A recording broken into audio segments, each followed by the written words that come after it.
प्रचीताओं का मारीशा नामक कन्या के साथ विवाह, दक्ष प्रजापति की उत्पत्ति एवं दक्ष की 8 कन्याओं के वंश का वर्णन। श्री पराशर जी बोले, प्रचेताओं के तपस्या में लगे रहने से कृषि आदि द्वारा किसी प्रकार की रक्षा न होने के कारण पृथ्वी को वृक्षों ने ढक लिया और प्रजा बहुत कुछ नष्ट हो गई। आकाश वृक्षों से भर गया था, इसलिए 10,000 वर्ष तक ना तो वायु ही चला और न प्रजा ही किसी प्रकार की चेष्टा कर सकी। जल से निकलने पर उन वृक्षों को देखकर प्रचेतागण अति क्रोधित हुए और उन्होंने रोषपूर्वक अपने मुख से वायु और अग्नि को छोड़ा। वायु ने वृक्षों को उखाड़ उखाड़ कर सुखा दिया और प्रचंड अग्नि ने उन्हें जला डाला। इस प्रकार उस समय वहां वृक्षों का नाश होने लगा। तब वह भयंकर वृक्ष प्रलय देखकर थोड़े से वृक्षों के रह जाने पर उनके राजा सोम ने प्रजापति प्रचेताओं के पास जाकर कहा कि हे नृपतिगण, आप क्रोध शांत कीजिए और मैं जो कुछ कहता हूं सुनिए। मैं वृक्षों के साथ आप लोगों की संधि करा दूंगा।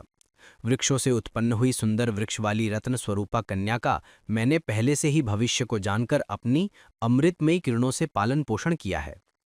वृक्षों की यह कन्या मारीशा नाम से प्रसिद्ध है। वह महाभागा इसीलिए ही उत्पन्न की गई है कि निश्चय ही तुम्हारे वंश को बढ़ाने वाली तुम्हारी भार्या हो। मेरे और तुम्हारे आधे आधे तेज से इसके परम विद्वान दक्ष नामक प्रजापति उत्पन्न होगा। वह तुम्हारे तेज के सहित मेरे अंश से युक्त होकर अपने तेज के कारण अग्नि के समान होगा और प्रजा की खूब वृद्धि करेगा।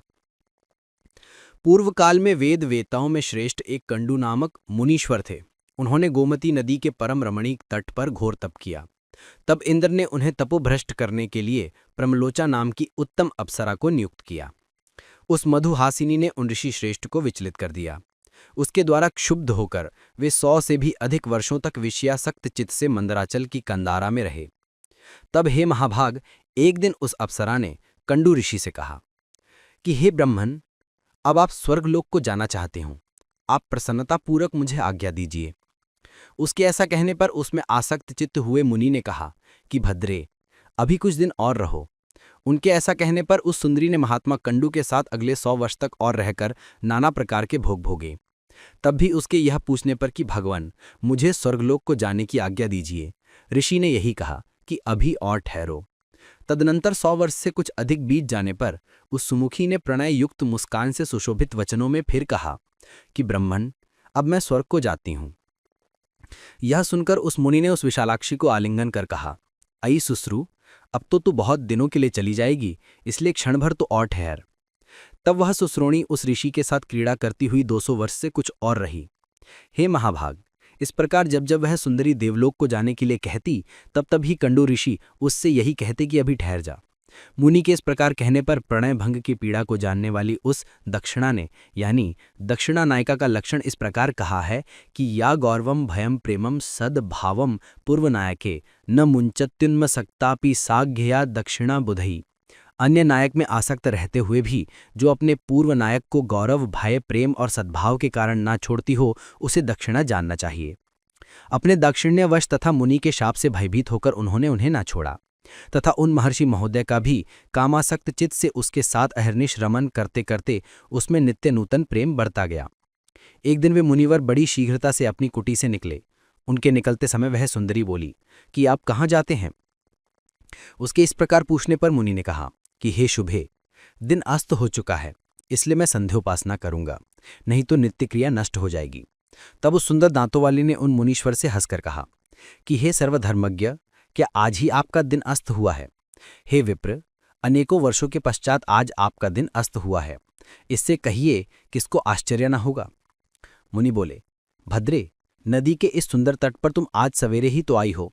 मैंने आज ही तुमको अपने आश्रम में प्रवेश करते देखा था। अब दिन के समाप्त होने पर वह संध्याकाल हुआ है।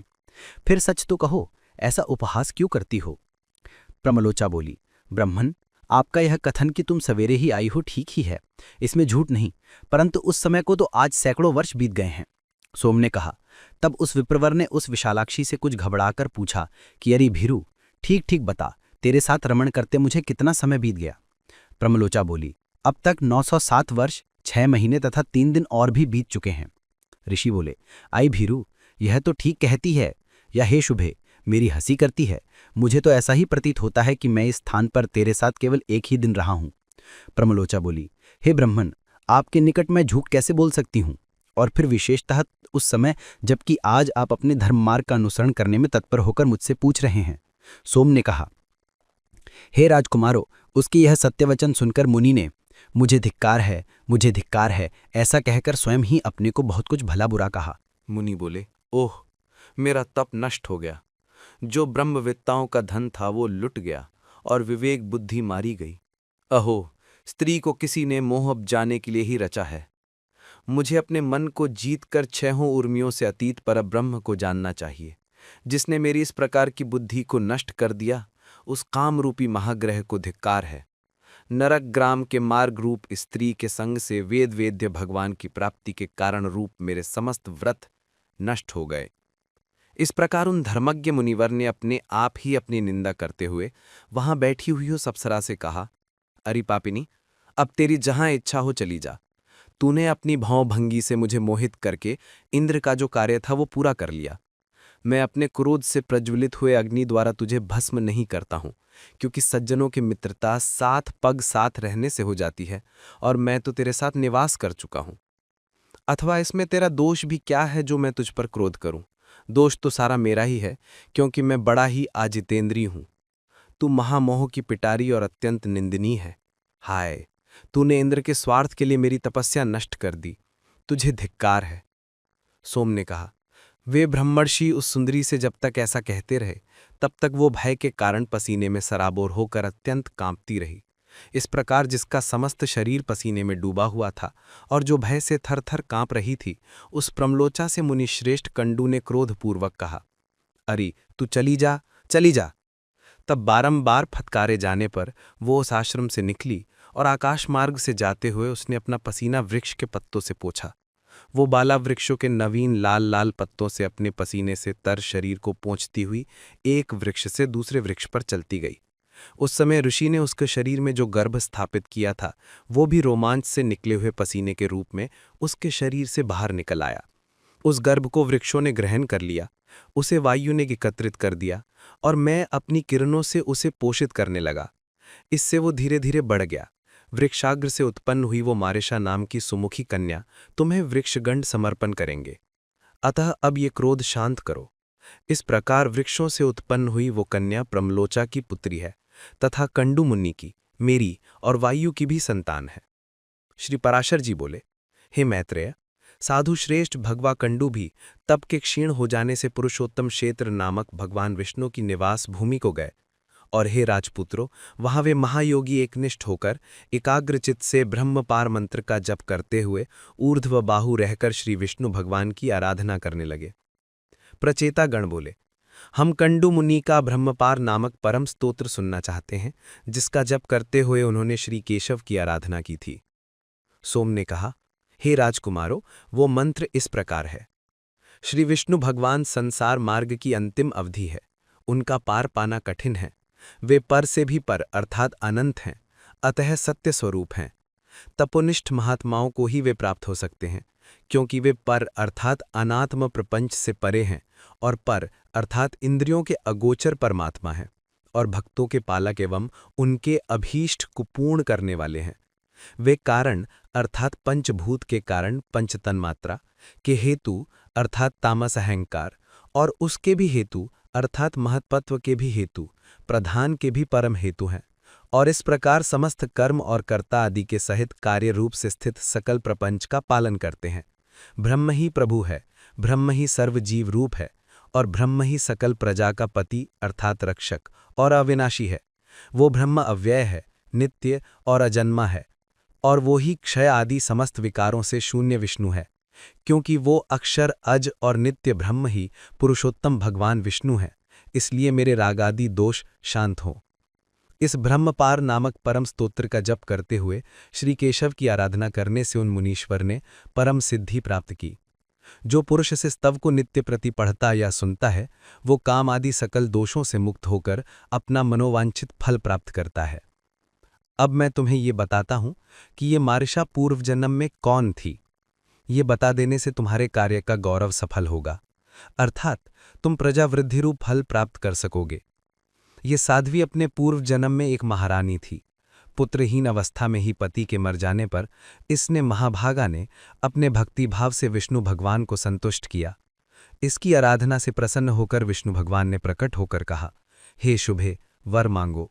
तब इसने अपनी मनोभिलाषा इस प्रकार कह सुनाई, भगवन, बाल विधवा होने के कारण मेरा जन्म व्यर्थ ही हुआ। हे जगतपते, मैं ऐसी अभागिनी हूं कि फलहीन अर्थात पुत्रहीन ही उत्पन्न हुई, और आपकी कृपा से जन्म जन्मों में मेरे बड़े प्रशंसनीय पति हों और प्रजापति ब्रह्मा जी के समान पुत्र हों।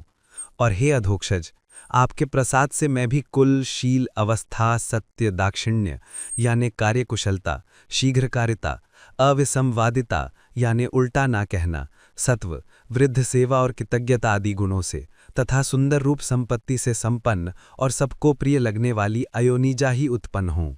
सोम बोले, उसकी ऐसा कहने पर वरदायक परमेश्वर देवादिदेव श्री ऋषिकेश ने प्रणाम के लिए झुकी हुई उस बाला को उठाकर कहा। भगवान बोले, तेरे एक ही जन्म में बड़े पराक्रमी और विख्यात कर्मवीर 10 पति होंगे, और हे शोभने, उसी समय तुझे प्रजापति के समान एक महावीर्यवान एवं अत्यंत बल विक्रमयुक्त पुत्र भी प्राप्त होगा। वह इस संसार में कितने ही वंशों को चलाने वाला होगा और उसकी संतान संपूर्ण त्रिलोकी में फैल जाएगी, तथा तू भी मेरी कृपा से उदार रूप गुण संपन्ना, सुशीला और मनुष्यों के चित्त को प्रसन्न करने वाली अयोनिजा ही उत्पन्न होगी। हे आजपुत्रों, उस विशालाक्षी से ऐसा कह भगवान अंतर्धान हो गए, और वह यह मारीचा के रूप में उत्पन्न हुई तुम्हारी पत्नी है। श्री पराशर जी बोले, तब सोमदेव के कहने से प्रचेताओं ने अपना क्रोध शांत किया और इस मारीचा को वृक्षों से पत्नी रूप से ग्रहण किया। उन 10 प्रचेताओं से मारीचा के महाभाग दक्ष प्रजापति का जन्म हुआ, जो पहले ब्रह्मा जी से उत्पन्न हुए थे। हे महामते, उन महाभाग दक्ष ने ब्रह्मा जी की आज्ञा पालते हुए सर्ग रचना के लिए उद्यत होकर उनकी अपनी सृष्टि बढ़ाने और संतान उत्पन्न करने के लिए नीच, ऊंच तथा द्विपद, चतुष्पद आदि नाना प्रकार के जीवों को पुत्र रूप से उत्पन्न किया।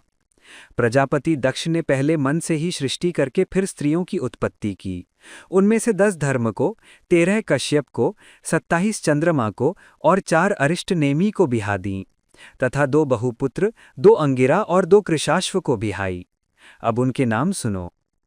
अरुंधति, वसु, यामी, लंबा, भानु, मरुत्वती, संकल्पा, मुहूर्ता, साध्या और विश्वा, ये 10 धर्म की पत्नियां थीं। अब तुम इनके पुत्रों का विवरण सुनो। विश्वा के पुत्र विश्वदेवा थे, साध्या से साध्यगण हुए, मरुत्वती से मरुत्वान और वसु से वसुगण हुए, तथा भानु से भानु और मुहूर्ता से मुहूर्ताभिमानी देवगण हुए। लंबा से घोष आदि, यामी से नागवीथी और अरुंधति से समस्त पृथ्वी विषयक प्राणी हुए, तथा संकल्प से सर्वात्मक संकल्प की उत्पत्ति हुई। नाना प्रकार का वसु या तेज ही जिनका प्राण है, ऐसे ज्योति आदि जो 8 वसुगण विख्यात हैं। अब मैं उनके वंश का विस्तार बताता हूँ। उनके नाम आप, ध्रुव, सोम, धर्म, अनिल या अग्नि, प्रत्यूष और प्रभास कहे जाते हैं। आपके पुत्र वैतंड, श्रम, शांत और ध्वनि हुए, तथा ध्रुव के पुत्र लोक संहारक भगवान काल हुए। भगवान वर्चा सोम के पुत्र थे, जिनसे पुरुष वर्चस्वी तेजस्वी हो जाता है, और धर्म की उनकी भार्या मनोहर से द्रविण, हुट एवं हव्यवह तथा शिशिर, प्रणय और वरुण नामक पुत्र हुए। अनिल की पत्नी शिवा थीं, उससे अनिल के मनोजव और अविज्ञात गति ये 2 पुत्र हुए। अग्नि के पुत्र कुमार शरस्तंभ सरकंडे से उत्पन्न हुए थे। ये कृतिकाओं के पुत्र होने कारण कार्तिकेय कहलाए। शाक, विशाख और नैगमेय इनके छोटे भाई थे। देवल नामक ऋषि को प्रत्युष का पुत्र कहा जाता है। इन देवल के भी 2 क्षमाशील और मनीषी पुत्र हुए। बृहस्पति की बहन वरस्त्री, जो ब्रह्मचारिणी और सिद्ध योगिनी थी और अनासक्त भाव से समस्त भूमंडल में विचरती थी, 8वें वसु प्रभास की भार्या हुई। उससे सहस्त्रों शिल्पों के कर्ता और देवताओं के शिल्पी महाभाग प्रजापति विश्वकर्मा का जन्म हुआ, जो समस्त शिल्पकारों में श्रेष्ठ और सब प्रकार के आभूषण बनाने वाले हुए, और जिन्होंने देवताओं के संपूर्ण विमानों की रचना की, और जिन महात्मा की आविष्कृत शिल्प विद्या के आश्रय से बहुत से मनुष्य जीवन निर्वाह करते हैं। उन विश्वकर्मा के 4 पुत्र थे। उनके नाम सुनो। वे अजैकपाद, अहिर्भुतन्या, त्वष्टा और परम पुरुषार्थी रुद्र थे। उनमें से त्वष्टा के पुत्र महातपस्वी विश्वरूप हुए। हे महामुने, हर, बहुरूप, त्र्यंबक, अपराजित, वृषाकपि, शंभु, कपर्दी, रैवत, मृगव्याध, शर्वादी और कपालीय त्रिलोकी के अधीश्वर 11 रुद्र कहे गए हैं। ऐसे सैकड़ों महातेजस्वी एकादश रुद्र प्रसिद्ध हैं। जो कश्यप जी की पत्नियां हुई उनके नाम सुनो। वे अदिति, दिति, दनु, अरिष्टा, सुरसा, स्रसा, सुरभि, विनिता, ताम्रा, क्रोधवशा, इरा, कद्रु और मुनि थीं। हे धर्मज्ञ, अब तुम उनके संतान का विवरण श्रवण करो। पूर्वीय चाक्षुष मनवंतर में तुषित नामक 12 श्रेष्ठ देवगण थे। वे यशस्वी सुरश्रेष्ठ चाक्षुष मनवंतर के पश्चात वैवस्वत मनवंतर के उपस्थित होने पर एक दूसरे के पास जाकर मिले और परस्पर कहने लगे कि हे देवगण, आओ हम लोग शीघ्र ही अदिति के गर्भ में प्रवेश कर इस वैवस्वत मनवंतर में जन्म ले, इसी में हमारा हित है। इस प्रकार चाक्षुष मनमंतर में निश्चय करके उन सब ने मरीचि पुत्र कश्यप जी के यहाँ दक्ष कन्या अदिति के गर्भ से जन्म लिया। वह अति तेजस्वी हुस्से उत्पन्न होकर विष्णु, इंद्र, आर्यमान, धाता, त्वष्टा, पूषा, विवस्वान, सविता, मैत्र, वरुण, अंशु और भग नामक 12 आदित्य कहलाए। इस प्रकार पहले चाक्षुष मनवंतर में जो तुषित नामक देवगण थे, वे ही वैवस्वत मनवंतर में 12 आदित्य हुए। सोम की जिन 27 सुव्रता पत्नियों के विषय में पहले कह चुके हैं, वे सब नक्षत्र योगिनी हैं और इन नामों से ही विख्यात हैं। उन अति तेजस्विनियों से अनेक प्रतिभाशाली पुत्र उत्पन्न हुए। अरिष्ट नेमि की पत्नियों के 16 पुत्र हुए। बुद्धिमान बहुपुत्र की भार्या कपिला, अतिलोहिता, पीता और अशिता नामक 4 प्रकार की विद्युत कही जाती है। ब्रह्मर्षियों से सत्कृत ऋचाओं के अभिमानी देवश्रेष्ठ प्रत्यंगिरा से उत्पन्न हुए हैं तथा शास्त्रों के अभिमानी देव प्रहरण नामक देवगण देवर्षि कृशास्व की संतान कही जाते हैं। हे तात, 8 वसु, 11 रुद्र, 12 आदित्य, प्रजापति और वषटकार, ये 33 वेदोक्त देवता अपनी इच्छानुसार जन्म लेने वाले हैं। कहते हैं इस लोक में इनके उत्पत्ति और निरोध निरंतर हुआ करते हैं। ये 1000 युग के अनंतर पुनः पुनः उत्पन्न होते रहते हैं। हे मैत्रेय, जिस प्रकार लोक में सूर्य के अस्त और उदय निरंतर हुआ करते हैं, उसी प्रकार ये देवगण भी युग युग में उत्पन्न होते रहते हैं। हमने सुना है दिति के कश्यप जी के वीर्य से परम दुर्जय हिरण्यकशिपु और हिरण्याक्ष नामक 2 पुत्र तथा सिंहिका नाम की एक कन्या हुई, जो विप्रचिति को विवाही गई। हिरण्यकशिपु के अति तेजस्वी और महापराक्रमी अनुहराद, हराद, बुद्धिमान प्रह्लाद और संहराद नामक 4 पुत्र हुए, जो दैत्य वंश को बढ़ाने वाले थे। हे महाभाग, उनमें प्रह्लाद जी सर्वत्र समदर्शी और जितेंद्रिय थे, जिन्होंने श्री विष्णु भगवान की परम भक्ति का वर्णन किया था, जिनको दैत्यराज द्वारा दीप्त किए हुए अग्नि ने उनके सर्वांग में व्याप्त होकर भी हृदय में वासुदेव भगवान के स्थित रहने से नहीं जला पाया, जिन महाबुद्धिमान के पाशबद्ध होकर समुद्र के जल में पड़े पड़े इधर उधर हिलने डुलने से सारी पृथ्वी हिलने लगी थी, जिनका पर्वत के समान कठोर शरीर सर्वत्र भगवत चित्त रहने के कारण दैत्यराज के चलाए हुए अस्त्र शस्त्रों से भी छिन्न भिन्न नहीं हुआ। दैत्यराज द्वारा प्रेरित विषाग्नि से प्रज्वलित मुख वाले सर्प भी जिन महातेजस्वी का अंत नहीं कर सके, जिन्होंने भगवत स्मरण रूपी कवच धारण किए रहने के कारण पुरुषोत्तम भगवान का स्मरण करते हुए पत्थरों की मर पड़ने पर भी अपने प्राणों को नहीं छोड़ा। स्वर्ग निवासी दैत्यपति द्वारा ऊपर से गिराए जाने पर जिन महामती को पृथ्वी ने पास जाकर बीच ही में अपनी गोद में धारण कर लिया। चित्त में श्री मधुसूदन भगवान के स्थित रहने से दैत्यराज का नियुक्त किया हुआ सबका शोषण करने वाला वायु जिनके शरीर में लगने से शांत हो गया। दैतेंद्र द्वारा आक्रमण के लिए नियुक्त उन्मत्त दिग्गजों के दांत जिनके वक्षस्थल में लगने से टूट गए और उनका सारा मद चूर्ण हो गया। पूर्व काल में दैत्यराज के पुरोहितों की उत्पन्न की हुई कृत्या भी जिन गोविंदा सक्त चित्त भक्तराज के अंत का कारण नहीं हो सकी, जिनके ऊपर प्रयुक्त की हुई अति मायावी शंबरासुर की हजारों मायाएं श्री कृष्णचंद्र के चक्र से व्यर्थ हो गईं, जिन मतिमान और निर्मत्सर ने दैत्यराज के रसोइयों के लाए हुए हलाहल विष को निर्विकार भाव से पचा लिया, जो इस संसार में समस्त प्राणियों के प्रति समान चित्त और अपने समान ही दूसरों के लिए भी परम प्रेम युक्त थे, और जो परम धर्मात्मा महापुरुष सत्य एवं शौर्य आदि गुणों की खानी तथा समस्त साधु पुरुषों के लिए उपमा स्वरूप हुए थे। हे तात,